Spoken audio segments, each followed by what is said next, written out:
حضرت صالح علیہ السلام کا وجود کفار اور مشرکین کو اپنے لیے خطرہ محسوس ہونے لگا جو انہی کی بھلائی چاہتے تھے۔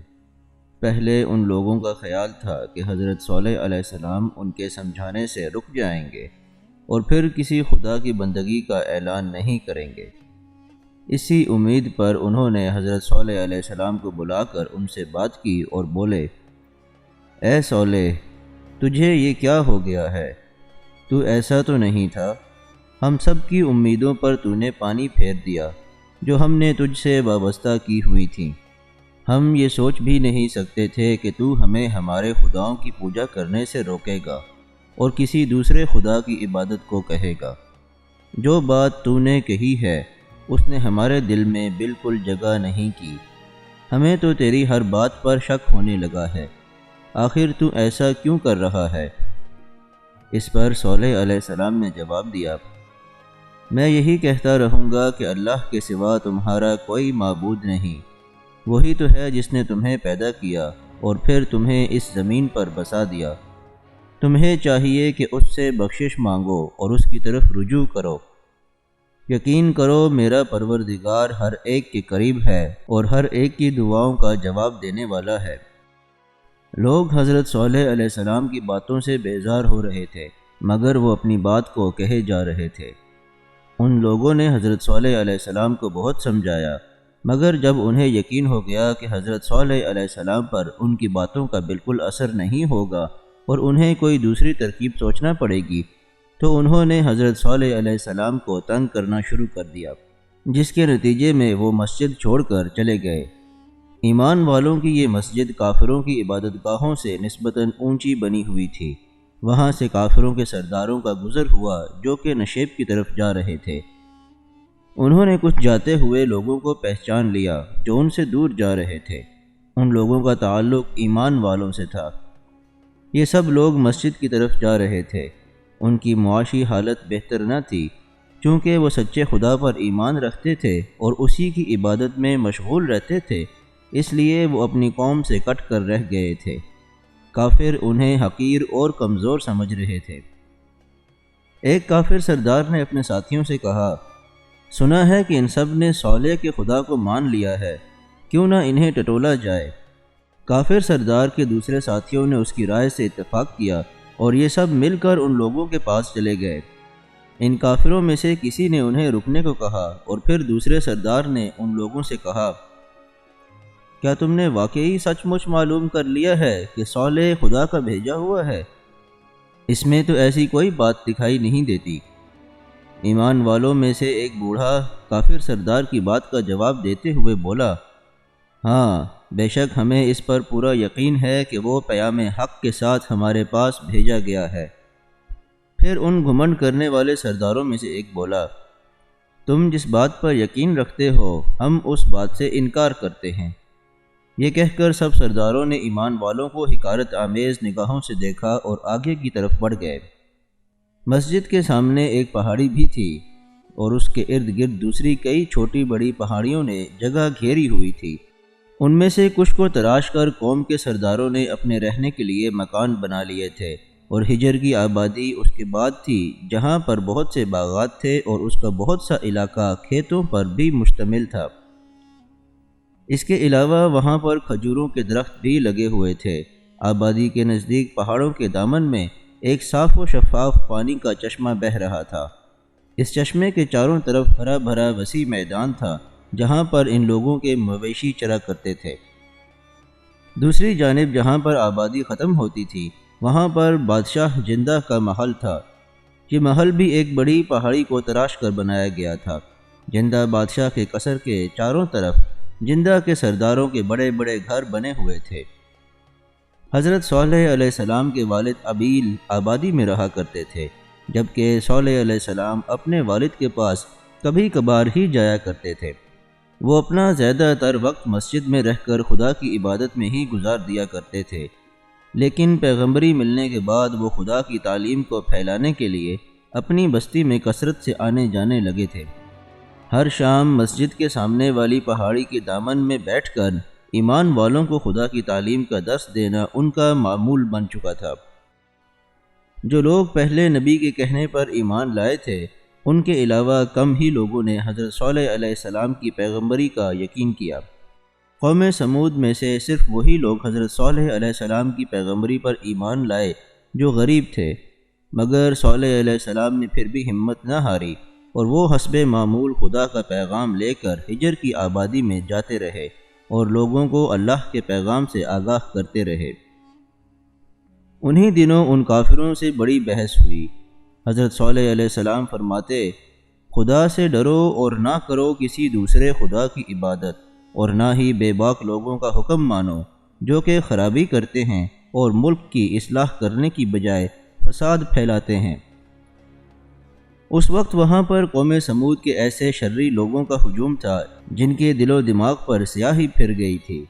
وہ حضرت صالح علیہ السلام سے بہت خفا ہوتے اور چڑھتے تھے۔ جب حضرت صالح علیہ السلام کا وعظ ختم ہوا تو انہی لوگوں میں سے ایک نے اپنا منہ بگاڑتے ہوئے بلند آواز میں کہا، کیا ہم سب میں ایک تو ہی خدا کو نظر آیا تھا جسے خدا نے اپنا پیغمبر بنانے کے لیے چنا؟ اگر تیرے کہنے پر عمل نہ کریں تو ہم غلطی پر ہوں گے اور آگ میں جھونکے جائیں گے۔ کیا یہ سب نصیحت تجھ ہی پر اترنا تھی؟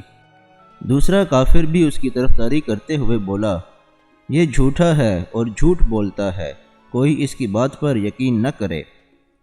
پھر سب کے سب بکنے لگے اور جو منہ میں آیا کہتے چلے گئے۔ کوئی صالح علیہ السلام کی بات سننے پر رضامند نہیں تھا، سو وہ ملول سے وہاں سے چلے گئے۔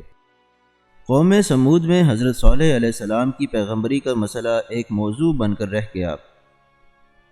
نہ صرف دارالحکومت بلکہ آس پاس کی بستیوں میں بھی ان کی پیغمبری کا بہت چرچا ہوا۔ آئے دن قسم قسم کی افواہیں اڑتی رہتیں، لوگ آپس میں اس مسئلے پر چہمگوئیاں کرتے اور خوب بحث ہوتی۔ ہجر اور دوسری بستیوں میں ہونے والی سرگرمیوں کی خبر جندہ بادشاہ کو بھی پہنچتی رہی۔ حضرت صالح علیہ السلام نے بھی اپنا وعظ نہ چھوڑا اور ان کی قوم بھی بحث و تکرار کرتی رہی۔ بالآخر جندہ نے ایک ترکیب سوچی۔ اس نے سمود کے سرداروں کو بلوا کر اس سے آگاہ کیا۔ پھر جندہ کے اشاروں پر سمود کے سرداروں نے ایک اور چال چلی۔ وہ کسی طرح صالح علیہ السلام کو اپنی دانست میں عاجز کرنا چاہتے تھے۔ ایک روز شام کے وقت یہ سب لوگ جمع ہو کر مسجد کے سامنے والی پہاڑی کے دامن میں جمع ہو گئے جہاں حضرت صالح علیہ السلام دین کی تبلیغ کیا کرتے تھے۔ سرداروں کے ساتھ آبادی کے دوسرے لوگ بھی ساتھ ہو لیے تھے کہ دیکھیں کہ آج کیا ہوتا ہے، کیونکہ آج ان کے تیور ٹھیک نہیں تھے۔ ان میں شامل ہجر کا ایک بڑا ہیکل کا کاہن بھی تھا۔ جب صالح علیہ السلام اپنا وعظ ختم کر چکے اور مسجد کی طرف جانے لگے تو اس ہجوم کو آتے دیکھ کر رک گئے۔ آبادی کے وہ لوگ جو صرف تماشا دیکھنے آئے تھے وہ تو وہیں پیچھے رک گئے، باقی قوم کے سردار ان کے قریب آ گئے۔ ان میں سے ایک سردار باقی سرداروں کی نمائندگی کرتے ہوئے صالح علیہ السلام سے یوں مخاطب ہوا، اے صالح، ہم تیری ان باتوں اور حرکتوں سے تنگ آ گئے ہیں۔ اگر تیرا تعلق ہماری قوم سے نہ ہوتا تو یقین کر اب تک ہم تجھے ختم کر چکے ہوتے۔ آج ہم تجھ سے آخری بار بات کرنے آئے ہیں۔ سن، اگر تو سچا ہے اور واقعی خدا کی طرف سے بھیجا ہوا ہے تو پھر کوئی ثبوت دے، کوئی نشانی دکھا، تاکہ ہمیں بھی یقین ہو جائے کہ تو واقعی خدا کا بھیجا ہوا ہے اور ہم تجھ پر ایمان لے آئیں۔ ٹھیک ہے، مگر ایسا نہ ہو کہ میں تمہیں اس بات کا ثبوت دوں اور کوئی نشانی ظاہر ہونے کے بعد بھی تم ضد پر قائم رہو اور مجھے جھٹلاتے رہو۔ حضرت صالح علیہ السلام نے جواب دیا، نہیں، ایسا ہرگز نہیں ہوگا۔ اگر تو نے ثبوت یا کوئی نشانی دکھا دی تو ہم یقین کر لیں گے۔ حضرت صالح علیہ السلام نے ان سے پوچھا کہ وہ کس قسم کی نشانی یا ثبوت چاہتے ہیں۔ سرداروں نے حضرت صالح علیہ السلام سے کہا کہ اگر تو واقعی اللہ کا نبی ہے تو ایسا کر کہ ہمارے سامنے جو یہ پہاڑ ہے اس کو چیر کر اس کے اندر سے ایک اونٹنی کو ظاہر کر جو گابن ہو اور فوراً بچہ دے۔ اس بچے کے بال سرخ ہونے چاہیے تاکہ ہم اس اونٹنی کا دودھ پیا کریں اور خوش خوش جیا کریں۔ حضرت صالح علیہ السلام نے ان کا یہ مطالبہ سنا اور بارگاہ خداوندی میں اپنے ہاتھ اٹھا کر دعا کی۔ آپ اس وقت بالکل مطمئن دکھائی دے رہے تھے۔ ادھر سمود کے سردار خوش تھے، انہیں یقین تھا کہ ان کا مطالبہ کبھی بھی پورا نہیں ہو سکے گا، کیونکہ انہوں نے اپنی دانست میں ایسی نشانی کا مطالبہ کیا ہے جو ناممکن ہے۔ محدود عقل میں بھلا یہ بات کس طرح سما سکتی تھی کہ خدا ہر چیز پر قادر ہے، وہ جو چاہے کر سکتا ہے، وہ ہر ناممکن کو ممکن بنا سکتا ہے۔ حضرت صالح علیہ السلام کی آنکھیں بند تھیں اور ہونٹ ہل رہے تھے، گویا وہ خدا کی بارگاہ میں دعا میں مصروف تھے تاکہ خدا ان کی دعا سن سکے اور کافر سرداروں کو یقین ہو جائے کہ وہ واقعی خدا کی طرف سے بھیجے ہوئے پیغمبر ہیں۔ سردار بڑے غور سے کبھی پہاڑ کو دیکھتے تو کبھی صالح علیہ السلام کے چہرے کی طرف دیکھتے، وہ کبھی خوش ہوتے تو کبھی کبھی پریشان دکھائی دینے لگتے۔ آخر کار خدا نے اپنے پیغمبر کو ان کے سامنے جھوٹا ہونے سے بچا لیا، اس نے حضرت صالح علیہ السلام کی دعا قبول فرما لی۔ کچھ دیر بعد پہاڑ کی طرف سے ایک زوردار آواز آئی، وہ سب سردار گھبرا گئے اور فوراً اس آواز کی طرف متوجہ ہو گئے۔ اس کے بعد ایک پتھر کا ٹکڑا ٹوٹ کر 2 حصوں میں تقسیم ہو گیا اور اس میں سے ایک اونٹنی باہر نکلی جو گابھن تھی۔ سردار یہ دیکھ کر حیران رہ گئے، وہ خاموش کھڑے یہ سب کچھ دیکھ رہے تھے۔ تھوڑی دیر بعد اونٹنی نے ایک بچے کو جنم دیا جس کے بال سرخ رنگ کے تھے۔ سارے سردار یہ سب منظر شدید حیرت کے عالم میں دیکھ رہے تھے جو ان کی سوچ کے بالکل برعکس تھا۔ جب یہ ثبوت انہیں ملا تو ان میں سے ایک سردار فوراً ایمان لے آیا۔ دوسرے سردار بھی جب ایمان لانے لگے تو ہیکل کے کاہن نے انہیں روک دیا اور سختی سے بولا، تم یہ کیا کر رہے ہو؟ رک جاؤ، مت لاؤ اس پر ایمان، اس نے ہماری آنکھوں پر جادو کر دیا ہے، تم ہرگز نہ بدلو۔ سردار جو ایمان لانے لگے تھے انہوں نے اپنا ارادہ بدل لیا۔ اسی دوران اونٹنی 2 بار بولی اور اسی پہاڑ کے دامن میں اپنے بچے کے ساتھ چرنے لگی جس سے وہ پیدا ہوئی تھی۔ کافروں کے لیے یہ بڑی حیران کن بات تھی۔ کاہن رباب نے یہ اندازہ لگا لیا تھا کہ قوم کے سردار صالح علیہ السلام کے اس ثبوت سے متاثر ہو گئے ہیں اور وہ ضرور اس کے مذہب کو اپنا لیں گے۔ سرداروں کو متاثر ہوتے دیکھ کر کاہن کہنے لگا، یہ عقل کے بالکل خلاف ہے کہ ایک چٹان کے پتھر سے ایک اونٹنی نکل آئی اور پھر اس نے ایک بچے کو جنم دیا۔ یہ سراسر جادو ہے۔ مجھے یقین ہے کہ صالح بہت بڑا جادوگر ہے، اس نے اپنے جادو کے زور سے یہ سب کر کے دکھایا تاکہ ہم اس سے متاثر ہو جائیں اور اس کا مذہب اختیار کر لیں۔ کاہن نے سرداروں کے ذہنوں کو جھنجھوڑ کر ایک نئی راہ دکھائی۔ ان میں سے ایک سردار نے کاہن کی بات کی فوراً تائید کی اور کہنے لگا، یہ واقعی جادو ہے۔ اس نے خود کو منوانے کے لیے جادو کے زور پر پتھر سے اونٹنی کو نکالا اور پھر اس نے بچہ دیا۔ بھلا اس سے بڑا جادو اور کیا ہو سکتا ہے؟ یہ ہرگز خدا کی طرف سے نہیں بھیجا گیا ہے۔ یہ سب سردار آپس میں بحث و مباحثے میں مصروف تھے اور ایک دوسرے کی ہاں میں ہاں ملا رہے تھے۔ ادھر وہ پتھر سے جنم لینے والی اونٹنی اور اس کا بچہ چرتے چرتے اس چشمے پر پہنچ گئے جو قریب ہی بہہ رہا تھا۔ ان سرداروں کی نظر جب اونٹنی پر پڑی تو سب کے سب اس غرض سے اس کی طرف دوڑے کہ دیکھیں بھلا یہ اونٹنی کدھر جاتی ہے اور کیا کرتی ہے۔ حضرت صالح علیہ السلام وہیں پر ہی رہے جہاں ان کے دوسرے ایمان والے ساتھی کھڑے تھے۔ سردار جب چشمے پر پہنچے تو ان کی آنکھیں یہ دیکھ کر دنگ رہ گئیں کہ اونٹنی اور اس کا بچہ چشمے کا سارا پانی پی گئے ہیں اور چشمے کو بالکل خشک کر دیا ہے۔ کاہن نے جب یہ دیکھا تو جھٹ اس نے اپنی پہلی بات کی تائید کرانا چاہی اور فوراً بولا، دیکھو میں کہہ رہا تھا نا کہ یہ اونٹنی جادو کی ہے۔ بھلا کسی جاندار نے کبھی پتھر سے بھی جنم لیا ہے؟ اور تم نے کبھی یہ سنا یا دیکھا ہے کہ ایک جانور چشمے کا سارا پانی پی کر اسے خشک کر دے؟ یہ سب جادو ہے اور ہمیں بہکانے کا بہانہ ہے۔ ایک سردار نے اپنے ساتھیوں کو سمجھاتے ہوئے کہا، کاہن ٹھیک ہی کہتا ہے اور میرا خیال بھی یہی ہے۔ صالح نے اسے جادو سے پیدا کیا اور جادو سے ہی سارا پانی پلا دیا، ورنہ یہ اتنا پانی کیسے پی سکتی تھی؟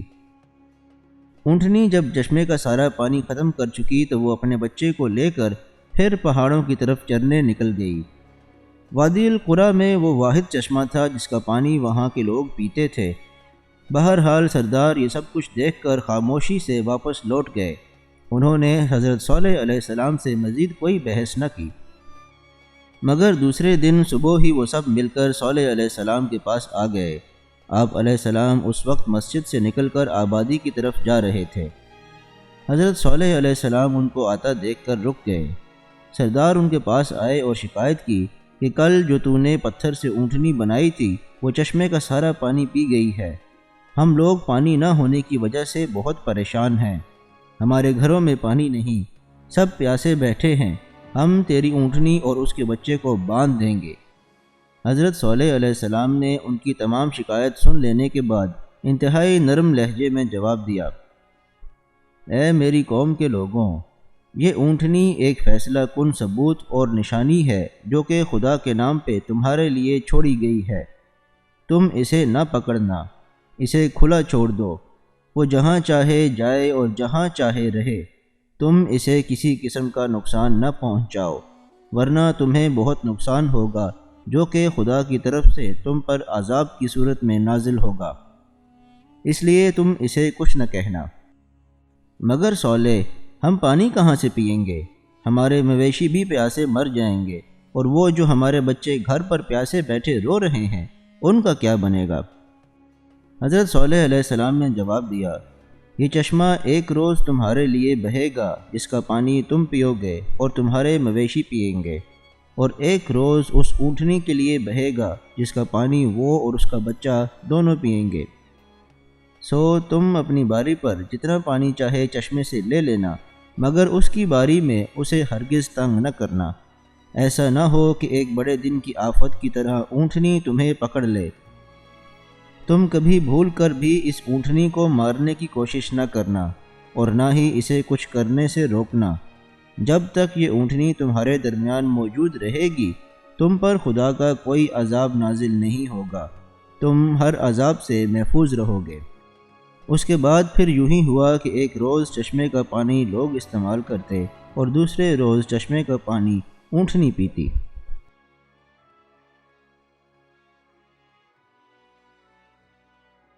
اگر آپ کو ویڈیو پسند آئی ہو تو اس کو لائک اور شیئر کیجیے، چینل کو سبسکرائب کر لیجیے اور بیل آئیکن کو بھی پریس کر دیجیے تاکہ آئندہ آنے والی تمام ویڈیوز آپ کو باقاعدگی سے ملتی رہیں۔